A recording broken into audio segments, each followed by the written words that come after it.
எனக்கு இப்போ மீண்டும் நான் சொல்றேன், இந்த இடத்துல வந்து ஒரு இடைத்தேர்தல் பொது வேட்பாளர் அறிவிக்கப்பட்டால் ஏற்கனவே 20 லட்சம் வாக்குகள் வச்சிருக்கிறவர் உள்ளபடியா அங்க வந்து பார்த்தா ஒரு ஹெட் மாஸ்டர் வேணும். அங்க வந்து சீமான் போனார்னா அந்த அவைக்கே வந்து ஹெட் மாஸ்டர் மாதிரி இருக்கும். இந்த கதைலாம் பேச முடியாது இல்ல. உங்க ஆட்சியில எப்படின்னு கேட்க முடியுமா சார்? ஒரு கேள்வி கேட்டா அந்த கேள்விக்கு பதில் இல்லை. இந்த அரசு கிட்ட கேட்டா வந்து பார்த்தீங்கன்னா உங்க ஆட்சி அப்படின்றாங்க. அப்ப இந்த இடத்துல வந்து பார்த்தீங்கன்னா ஆட்சியில இல்லாத ஒரு வந்து கேள்வி கேட்கணும்ல. அப்போ தாவேக்கா ஒரு அணியை தான் பார்க்கப்படுது. அதிமுகவே ஒரு அணி இருக்கு. அங்க பாட்டாளி மக்கள் கட்சி இருக்கு. இன்னும் வந்து பார்த்தீங்கன்னா வந்து இன்னும் சில கட்சிகள் இருக்கு. திமுகலையும் வந்து பார்த்தீங்கன்னா வந்து உதிரி கட்சிகள் இருக்க தான் செய்யுது. இந்த 2-3 கட்சிகள் போனதுனாலே வந்து மொத்தம் 26 கட்சி கூட்டணி அது. அப்படி இருக்கும்போது சீமான் அவர்களை வந்து நிறுத்தணுன்ற அந்த ஐடியா வந்து இருக்கு. அரசியல் பேரவை நேயர்களுக்கு அன்பான வணக்கங்கள். தமிழகத்துல கிட்டத்தட்ட ஒரு 6 தொகுதிக்கு இடைத்தேர்தல் நடக்க போகுது. இடைத்தேர்தல் சொன்னாலே அதாவது வந்து நார்மலான எலெக்ஷனோட இடைத்தேர்தல் தான் ரொம்ப பரபரப்பாகவே இருக்கும். ஏன்னா வந்து எப்படியாச்சும் அந்த சீட்டை பிடிக்கணுன்றதுல ரொம்ப மும்முரமா இருப்பாங்க அனைத்து கட்சிகளுமே. இது சம்பந்தமா வந்து எந்தெந்த கட்சிகள் போட்டியிட போறாங்க, ஏற்கனவே சட்டமன்ற தேர்தலில் போட்டியிட கட்சிகள் திரும்பவும் என்னென்ன ஆக போகுது அப்படின்றத நம்ம சேனல் நேயர்களுக்காக பேச வந்திருக்காரு திரு சேகுவரா ஜெய்சங்கர் சார் அவர்கள். அவரிடம் கேட்பதற்கு நிறைய கேள்விகள் இருக்கு, வாங்க கேட்டு தெரிஞ்சுப்போம். ஐயா வணக்கம். வணக்கம் சார். வணக்கம் ஐயா. இப்போ உங்களுக்கே தெரியும், கிட்டத்தட்ட ஒரு 5 பேர் ராஜினாமா பண்ணிட்டாங்க. 6வதா ஒருத்தர் ராஜினாமா பண்ணாரு. யாரும் தெரியும் உங்களுக்கு? விஜயபாஸ்கர் அவர்கள், விராலிமலை தொகுதி. கிட்டத்தட்ட பார்த்தீங்கன்னா ஒரு 6 தொகுதியில வந்து இடைத்தேர்தல் நடக்க போகுது. இந்த 6 தொகுதி இடைத்தேர்தல் நடக்க போகும்போது நாம வந்து கூர்ந்து கவனிக்க வேண்டியது ஒரே ஒரு விஷயம்தான். நாம் தமிழர் கட்சி ஒருங்கிணைப்பாளர் திரு சீமான் அவர்கள் நிச்சயமா வந்து இந்த 6 தொகுதியில் 20 தொகுதியில போட்டியிடுவாரா அப்படின்றத கேள்விதான் எழுது. நமக்கு முதல் கேள்வி எனக்கு அதான் எழுது. உங்களுடைய அபிப்பிராயம் என்ன? போட்டியிடுவார் நினைக்கிறீங்களா இல்லைன்னு நினைக்கிறீங்களா? என்னோட தனிப்பட்ட விருப்பம் ஒரே வார்த்தையில் முடிச்சிடுறேன், சுருக்கமாக முடிச்சிடுறேன். உலகத்தமிழ் அத்தனை பேர் உள்ள ஒரே பார்வை தான் என்னுடைய பார்வையும். எல்லாருடைய விருப்பம் தான் என்னுடைய விருப்பம். சீமான் சட்டசபைக்கு போகணும். ஏதாச்சும் இப்ப இருக்கிற நிலைமைக்கு வந்து பாத்தீங்கன்னா அங்க ஒரு பிரின்சிபல் வேணும், ஒரு ஹெட் மாஸ்டர் வேணும், இல்லைன்னா ஒரு பிரின்சிபல் வேணுன்ற மாதிரி இருக்கு சட்டசபை. சுருக்கமா சொன்னா புரியல மக்களுக்கு, அதுக்காக நான் அப்படி சொல்றேன். ஒரு ஹெட் மாஸ்டர் வேணும்ன்ற மாதிரி இருக்கு. சொல்றது எனக்கு புரியுது. ஏன்னா பேச தெரியாம உட்கார்ந்து இருக்காங்களோ அப்படின்ற இல்ல. இது பேச தெரிஞ்சது பேச தெரியலன்றதுலாம் வேற சார். இங்க 2 கட்சிகள் மாறி மாறி ஆண்டு ஒரு மாற்றம் தேவை என்பதற்காக மக்கள் வந்து வாக்களிச்சிருக்காங்க. சரிங்களா? ஒரு மாற்றம் வந்து அவசியமாகுது, இல்ல ஒரு வெறுப்பாயிடுச்சு 2 கட்சிகளை மாறி மாறி போட்டு அப்படின்னு சொல்லிதான் இங்க வந்து இந்த மாற்று அரசியல் விரும்பக்கூடியவங்க வாக்களிச்சிட்டாங்க. நீங்க வந்துட்டீங்க. இப்போ டிவிக்கே ஆட்சியில இருக்கு. இப்போ எந்த குறைகள் கேட்டாலும் அங்க வரக்கூடிய ஒரு பதில் என்னன்னா, இதை நாங்க வந்து ரெக்டிஃபை பண்ணுவோம், அதாவது சீர்திருத்தம் பண்ணுவோம், சரி பண்ணிடுவோம். நீங்க வந்து இதை வந்து நீங்க இனிமேல் இது போன்ற நிகழ்வுகள் நடக்காமல் நாங்க பார்த்து பண்ணா முடிஞ்சிச்சு சார். ஒரு குற்றச்சாட்டு வருது சார், 150 கொலைகள் நடந்திருக்கு, 109 பாலியல் குற்றங்கள் நடந்திருக்கு அப்படின்னு சொன்னா அது ஆக்கப்பூர்வமான பதில் என்னன்னு கேட்டீங்கன்னா, இதை நாங்க ஆய்வு செஞ்சோம், குற்றங்கள் இது மாதிரி தன்மைகள்ல இருக்கு. சிலது வந்து பார்த்தீங்கன்னா வந்து ஒரு டொமஸ்டிக் கிரைம் இருக்கு, அதாவது வந்து ஒரு வீட்டுக்குள்ள நடக்கிற ஒரு குற்றங்கள் அல்லது கண்ணுக்கு மறைவான ஒரு குற்றங்கள் இருக்கு. இன்னொரு பக்கம் வந்து பார்த்தோம்னா சோசியல் கிரைம்னு ஒன்று இருக்குது. அதை வந்து நாங்கள் வந்து சரி பண்ணுறதுக்கான அதிகாரிகள் மாற்றங்கள் நடத்தியிருக்கிறோம். சில காவல்துறை பணியாளர்கள் எண்ணிக்கை குறைவாக இருக்கு, அதுக்கான வேலைகளை நாங்கள் முடுக்கி விட்டுருக்கிறோம். புதிய அதிகாரிகள் போட்டிருக்கிறோம். வந்து பார்த்தீங்கன்னா வந்து தகுதி வாய்ந்த வந்து ஒரு சிங்கப்பெண் சிறப்பு அதிரடிப்படையை உருவாக்கியிருக்கிறோம். இப்படிதான் சார் பதில் வரணும். ஒரு நம்பிக்கை ஊட்டுவது, அதாவது இங்க எதிர்கட்சிகள் கேட்கக்கூடிய கேள்விகள் அத்தனையுமே வந்து மக்கள் கிட்ட இருக்கக்கூடிய வந்து கேள்விகளை தான் எதிர்கட்சிகள் கேட்குறாங்க. இங்க உள்ளபடியே வந்து நீங்க வந்து ஒரு ஆக்கப்பூர்வமான ஒரு அரசா இருந்தா நீங்க என்ன செய்யணும் கேட்டா, கேள்வி கேட்கக்கூடிய தகுதியை நீங்க பார்க்காதீங்க, கேள்வி என்னன்னு மட்டும் பாருங்க. இங்க வாக்களித்த நபர்கள் நீங்க பாத்தீங்கன்னா படித்தவன் இருப்பான், படிக்காதவன் இருப்பான், ஏழை இருப்பான், பணக்காரர் இருப்பான், அல்லது வந்து பாத்தீங்கன்னா வந்து என்ன சொல்லணும்னா வந்து தகுதி இல்லைன்னா நீங்க குடிகாரனா கூட இருப்பான், தன் நிலை மறந்தவன் கூட இருப்பான். ஆனா அவனுக்கு வந்து பாத்தீங்கன்னா கேள்வி கேட்கிற உரிமை இருக்கு. அப்ப நீங்க கேட்பீங்களா, நீங்க உனக்கு என்ன கேள்வி கேட்க உரிமை இருக்கு? அவனுக்கு வந்து வாக்குரிமை தான் கேள்வி கேட்கிற உரிமை. அப்ப நீங்க ஏன் இந்த கேள்வி உங்களுக்கு என்ன தகுதி இருக்குன்னு கேட்பீங்களா? கேட்க மாட்டீங்க. அப்ப அது மாதிரி இந்த எதிர்கட்சிகள், இப்ப இருக்கிற எதிர்கட்சிகள், கடந்த முறை ஆளுங்கட்சிகள், இவங்க ஒரு கேள்வி கேட்கிறாங்கன்னு சொன்னா அந்த கேள்விக்கு பதில் என்னன்னு கேட்டீங்கன்னா, நீங்க இப்படி புரிஞ்சுக்கணும். எங்க ஆட்சியில நீங்க வந்து இவ்வளவு குறைகள் சொன்னீங்களே, உங்க ஆட்சியில வந்து பாத்தீங்கன்னா எங்க ஆட்சியில 100 கொலைகள் தான் நடந்துச்சு, உங்க ஆட்சியில பாருங்க 150 கொலைகள் நடக்குதுன்னு சொல்லி கேட்கறதா நீங்க புரிஞ்சுக்கிறீங்கன்னு வச்சுக்கோங்களேன். அப்ப நீங்க இதுக்கான பதில் என்ன சொல்லணும்னு கேட்டீங்கன்னா, இந்தந்த இந்தந்த வகையில நாங்க வந்து இந்த பிரச்சனையை தீர்ப்போம். இப்ப புதிய ஒரு அதிகாரியை நாங்க கொண்டு வந்திருக்கோம், டிஜிபியா கொண்டு வந்திருக்கோம். அவர் கண்காணிப்புல வந்து பல காவல்துறை அதிகாரிகள் வந்து மாற்றப்பட்டிருக்கிறாங்க. காவல்துறையில வந்து இவ்வளவு வந்து டெக்னாலஜி குறைவா இருந்துச்சு, அந்த டெக்னாலஜி இம்ப்ரூவ் பண்ணியிருக்கிறோம். நிறைய இடத்துல சிசிடிவி கேமராக்கள் வந்து நாங்க பொருத்தி இருக்கிறோம். இன்னும் வந்து உபகரணங்கள் வந்து பார்த்தீங்கன்னா நாங்கள் வந்து கொண்டு வந்திருக்கிறோம். இப்படி வந்து பார்த்தீங்கன்னா நீங்கள் என்னெல்லாம் உள்கட்டமைப்பு நீங்கள் என்னெல்லாம் வந்து மேம்படுத்துறீங்களா காவல்துறையில், இது எல்லாத்தையும் உச்சத்தமாக வந்து பார்த்தீங்கன்னா வந்து இங்கே குற்ற எண்ணிக்கைகள் பெருகி இருக்கு, வந்து காவல் பணியாளர்கள் எண்ணிக்கை குறைவாக இருக்குது, இதை நாங்கள் மேம்படுத்துகிறோம். இப்படி வந்து ஒரு ஆக்கப்பூர்வமான பதில் சொல்லணும். இப்போ உதாரணத்துக்கு மின்வெட்டு பிரச்சனை வந்தாலும் கூட பார்த்தீங்கன்னா மின்வெட்டில் வந்து என்ன மாதிரி பிரச்சனைகள்லாம் இருக்குது, எதனால் இந்த மின்வெட்டு இருக்குது ஏற்படுது, இதெல்லாம் வந்து நீங்கள் சொல்லணும். இதுக்கும் நீங்க என்ன செய்றீங்க கேட்டா, ஆளுங்கட்சி மீது ஏற்கனவே ஆண்ட கட்சி மீது வந்து என்ன செய்றீங்கன்னா, ஆளுங்கட்சி தரப்புல வந்து என்ன செய்யறீங்கன்னா பால தள்ளி விடுறாங்க. உங்க ஆட்சியில நீங்க ரொம்ப கரெக்டா பண்ணீங்களா, உங்க ஆட்சியில இப்படி நடந்துச்சு, உங்க ஆட்சியில அப்படி நடந்துச்சு, எல்லா துறைக்கும் சொல்லும் போது என்னன்னா, அப்ப அந்த இடத்துல வந்து என்னன்னா நீங்க இப்படி கேள்வி கேட்டா இப்படி பதில் சொல்றீங்க. இப்ப அந்த இடத்துல வந்து பாத்தீங்கன்னா வந்து சீமான் இருந்து கேட்கிறாருன்னு வச்சுங்க, இது இவ்வளவு குற்ற எண்ணிக்கை இருக்கு, இதுக்கு நீங்க என்ன சொல்லிட்டு சீமான் கேட்கிறாருன்னு வச்சுங்க, அப்ப நீங்க இந்த பதில் சொல்லுவீங்க முடியாது, கஷ்டம் தான். இப்ப இங்க ரெண்டுமே ஆண்ட கட்சி, அப்ப அங்க பலவீனமா பார்க்கப்படுது.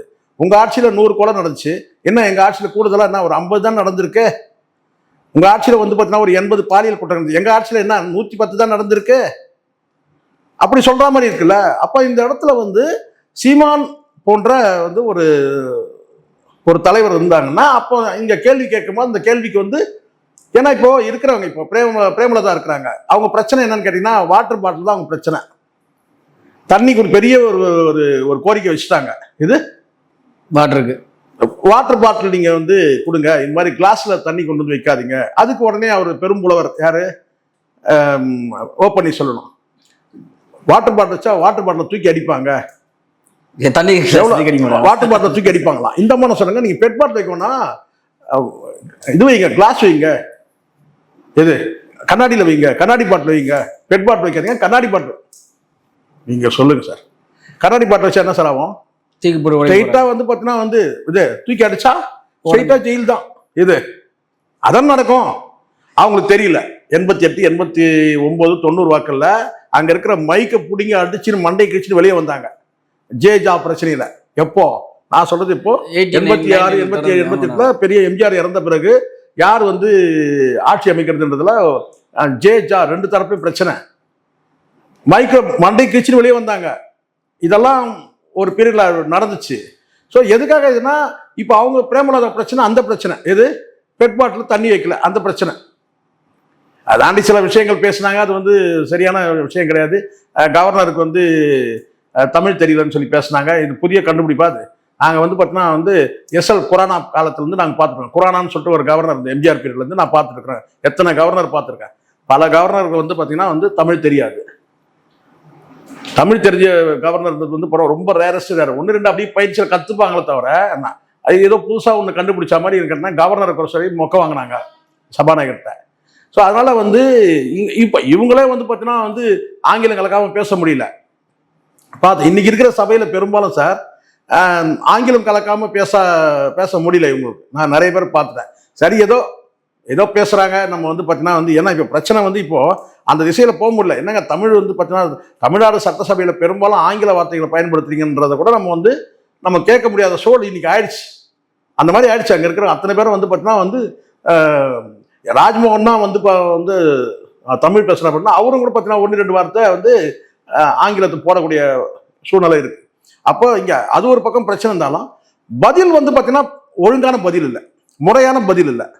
ஒரு கேட்ட கேள்விக்கு வந்து இதை வந்து நீங்க எப்படி இந்த பிரச்சனை இருக்குன்னு சொன்னா இது ஆக்கப்பூர்வமான சட்டசபையான்றது எனக்கு புரிஞ்சுக்க முடியல. ஏன்னா ஒரு கேள்வி கேட்டா அந்த கேள்விக்கு வந்து பார்த்தீங்கன்னா அதை எப்படி நிவர்த்தி பண்றதுன்னு தான் இதுக்கு முன்னாடி பதில் வரும். ஆனா வந்து பார்த்தீங்கன்னா பதிலுக்கு உங்க ஆட்சியில நீங்க எப்படி பண்ணீங்கன்னு சொல்லி கேட்கறது வந்து கடந்த அதிமுக வந்து என்ன பண்ணுவாங்களோ அதுதான் இவங்க பண்றாங்க. அதிமுக அப்படிதான் வந்து கேட்டாக்கா அதுலயாவது வந்து ஒரு ஆக்கப்பூர்வமான பதில் வரும். அதுக்கப்புறம் சொல்லுவாங்க இங்க பதிலே இல்லை. சரிங்க, இந்த கேள்விக்கு பதில் இருந்தாங்க, ஆக்கப்பூர்வமா இதை எப்படிங்க தடுப்பீங்க அப்படின்னு சொன்னா அதுக்கு மின்வெட்டு இருக்காதுன்றதுக்கு அந்த பதில் வரல. அதுக்கு உங்க ஆட்சியில வந்து மின்வெட்டு நடக்கலையா? மின்வெட்டுன்றது அறிமுகப்படுத்துனதே நீங்க தான். யாரு? திமுக தான். எப்படி இருக்கு பாருங்க.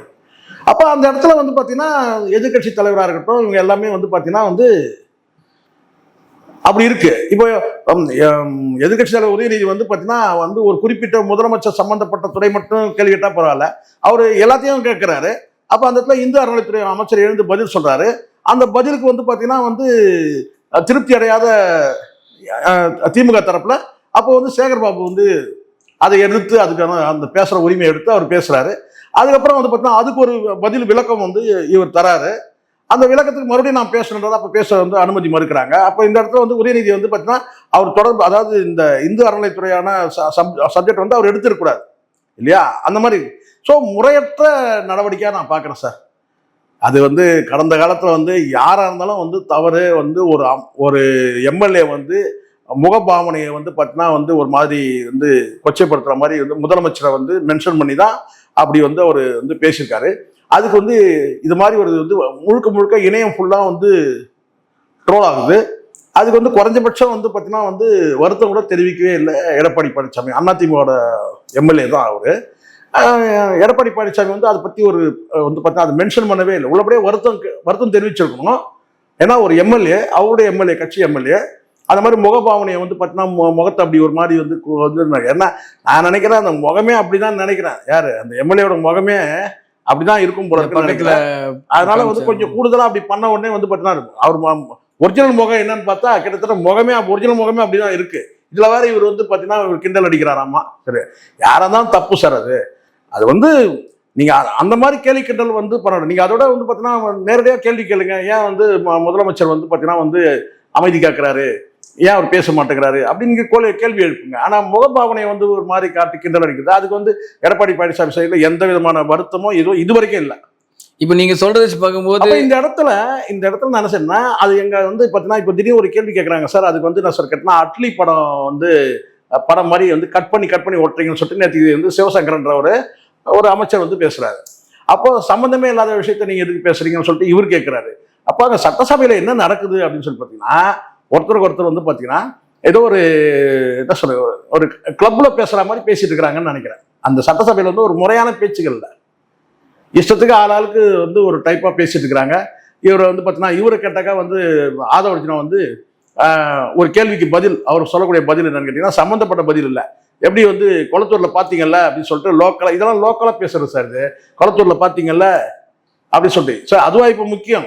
ஒரு கேள்வி கேட்டா அந்த கேள்விக்கு பதில் இல்லை. இந்த அரசு கிட்ட கேட்டா வந்து பார்த்தீங்கன்னா உங்க ஆட்சி அப்படின்றாங்க. அப்போ இந்த இடத்துல வந்து பார்த்தீங்கன்னா ஆட்சியில இல்லாத ஒருத்தர் வந்து கேள்வி கேட்கணும்ல. அப்போ இப்போ உங்களுக்கு பாயிண்ட் புரியுதா? அப்போ எடப்பாடி பழனிசாமி கேட்டாலும் உங்க ஆட்சியில் எப்படி இருந்துச்சு, உதயநிதி கேட்டாலும் உங்க ஆட்சியில் எப்படி இருந்தது. அப்போ இந்த இடத்துல வந்து கேட்டா என்ன ஆட்சி அமைக்காத ஒருத்தர் வந்து கேள்வி கேட்கணும். அப்போ யார் சீமான் தான் வந்து கேட்கணும். பிரேமலதா இருக்கிறாங்க, பிரேமலதா வந்து வாட்டர் பாட்டில் வந்து வாங்கினாங்க, முடிஞ்சிச்சு. அப்போ இங்கே யார் வந்து பேசணும்?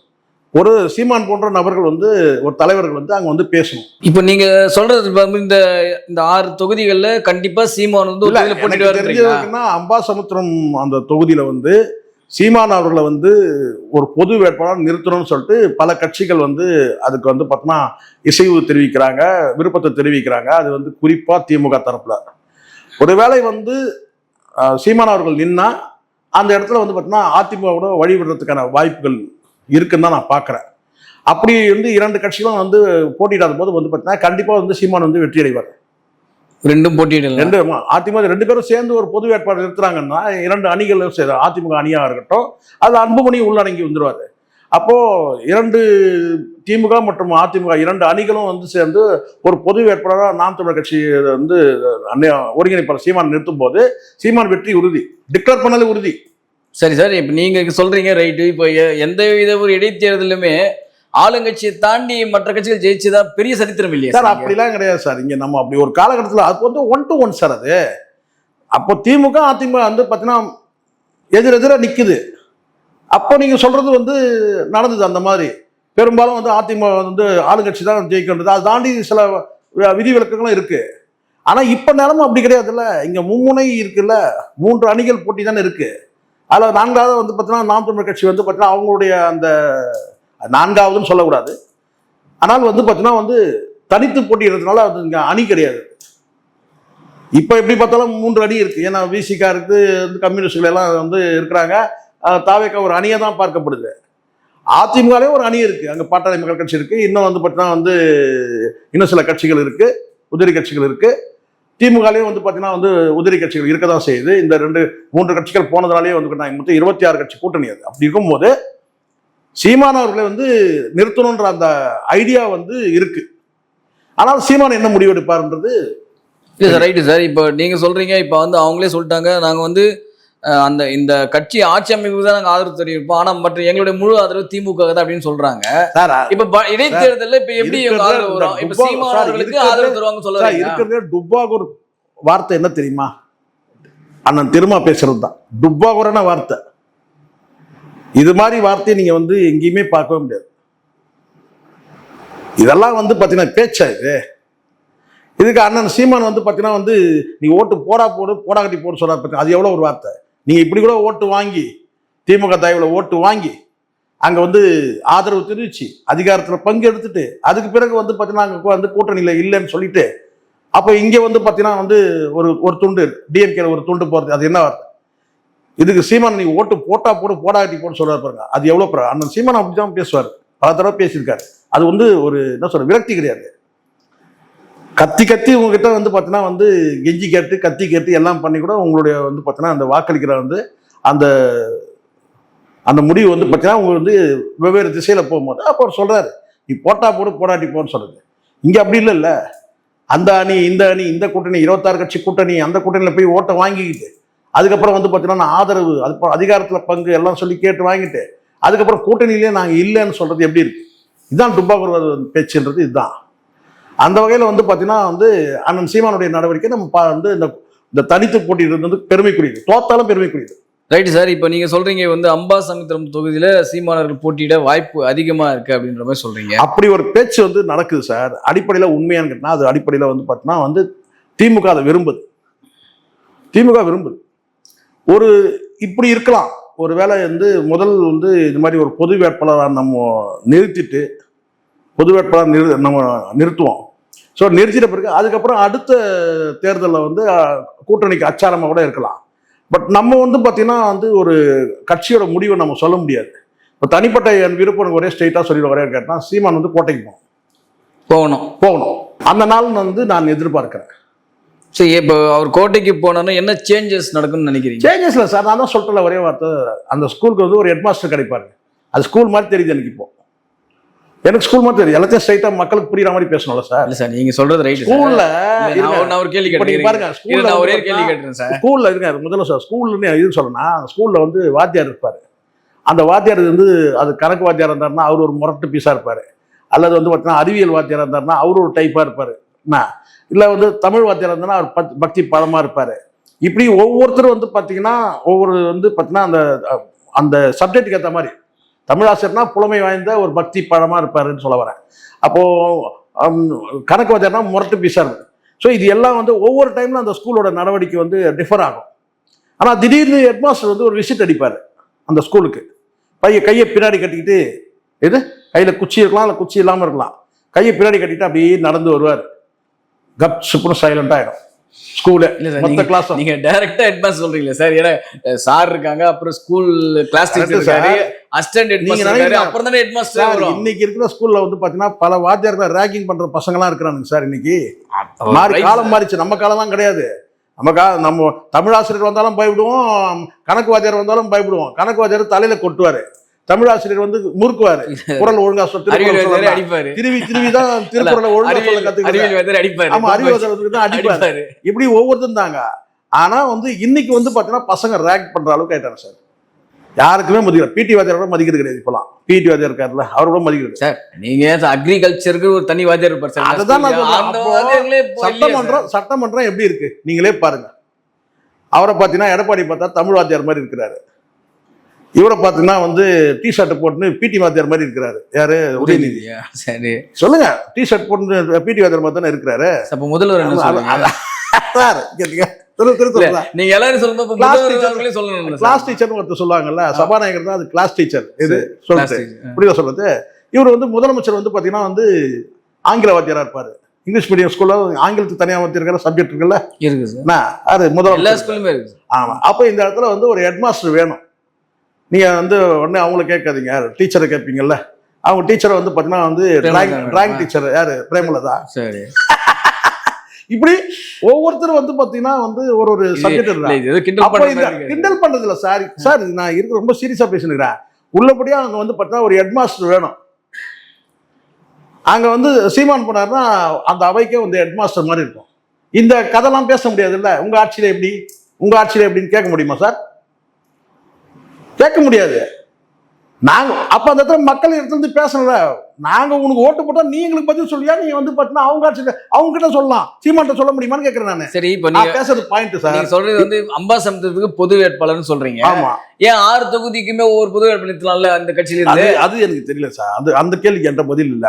ஆனால் எனக்கு தெரிஞ்ச பதில் நான் என்ன கேக்குறேன், எந்த கட்சி 5 தொகுதி ஜெயிச்சாலும் திரும்ப ஆட்சி பண்ண போறது கிடையாது. ஏன்னா அவங்க மெஜாரிட்டில இருக்காங்க. பாருங்க, ஒண்ணு புரியல. முதல் ஃபண்டமெண்டல் அடிப்படையிலே இந்த டிவிகே தரப்புல இதை செய்தது வந்து பிழை. இவங்க எதிர்பார்த்தது வேற. ஒரு 25 எம்எல்ஏ வந்துட்டு ராஜினாமா பண்ணாங்கன்னா அந்த 25க்கு வந்து பார்த்தீங்கன்னா ஒரு 10 பேரை நம்ம எடுத்துட முடியும். ஒரு 10 பேர் எடுத்த நம்ம ஆட்சி வந்து ஸ்திரத்தன்மையான ஆட்சியா வச்சுக்கலாம் இவங்க எதிர்பார்த்தாங்க. ஆனா அது நடக்கல. இருக்கிறது 5 பேர் தான் வந்து ரெசிடென்ட். இப்போ வந்து எப்படி இருந்தாலும் இப்போ அதுக்கான வேலை இருக்கு சார். அடுத்த வாரம் அறிவிக்கப்படும். இந்த வாரமே அறிவிச்சாலும் ஆச்சரியப்படுத்துக்கல சார். அடுத்த வாரத்தில் வந்து உங்களுக்கு வந்து பார்த்தீங்கன்னா இடைத்தேர்தல் வந்து டேட்டை சொல்லுவாங்க. அப்போ அந்த டேட்டை சொன்ன பிறகு தான் இப்போ இந்த கேள்விக்கெல்லாம் பதில் இருக்கும். அங்கே வந்து அவங்க வந்து ராஜினாமா பண்ணவங்களை நிறுத்துவாங்களா டிவிக்கு தரப்பில், அந்த புதிய நபர்கள் நிறுத்துவாங்களா, ஏற்கனவே நிறுத்தி தோற்றுருக்கிறாங்க இல்லையா அந்த நபர்களே நிறுத்துவாங்களா, அது நமக்கு தெரியாது. ஆனால் திமுக தரப்புல இன்னும் சில கட்சிகள் தரப்புல வந்து கேட்டா சீமானை வந்து ஒரு பொது வேட்பாளர் நிறுத்தணும். இது முதல் கட்ட ஆரம்பம். ஒருவேளை அவங்க ஃபியூச்சர் பிளான் இருக்கலாம்.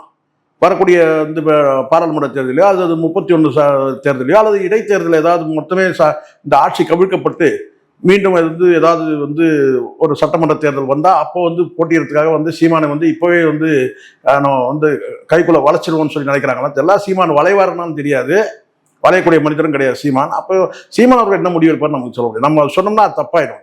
சரி சார், இப்போ அவர் வந்து ஏற்கனவே தனித்து போட்டிட்டுறதுல அந்த இலக்குல உறுதியா நிற்கிற ஒரே தலைவர் சீமான்.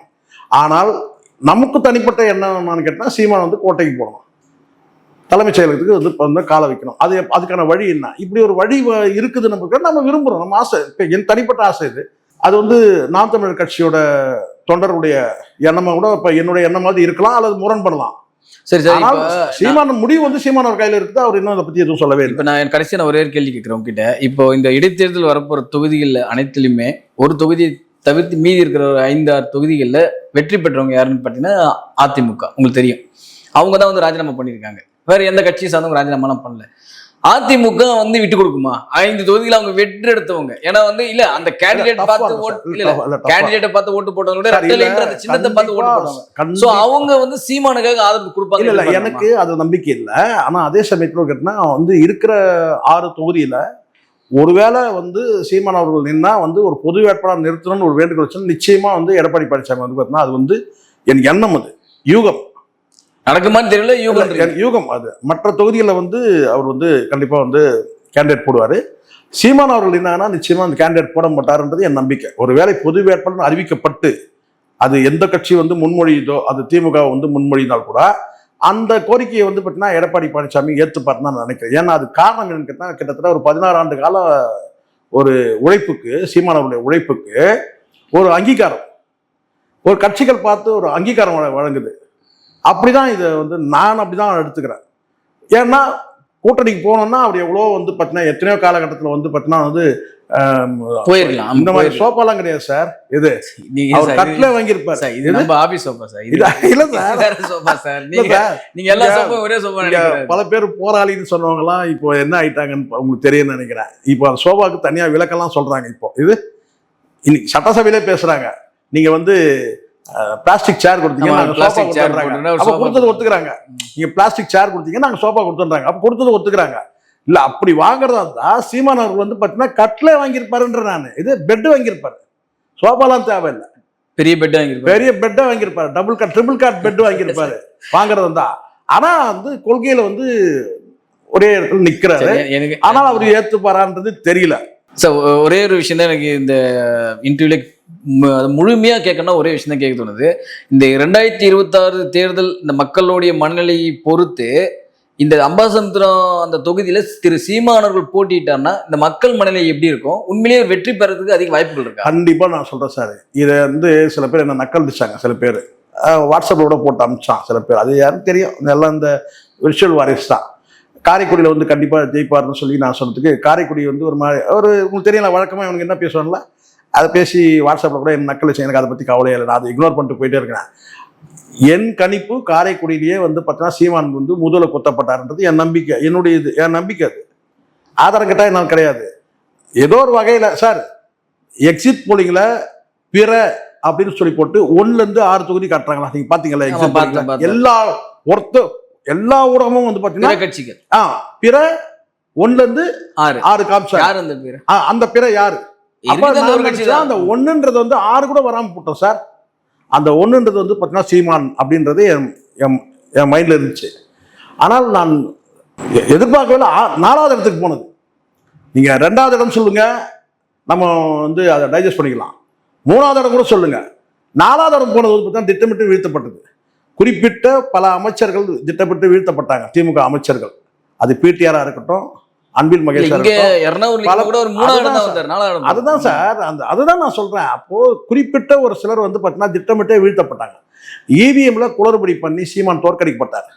நான் பதிவு பண்றேன், தப்பா இருந்தா கூட நீங்க என்ன பண்ணிக்கலாம். இது வந்து என் பார்வை, என் எண்ணம், என் யூகம்னே சொல்றேன்.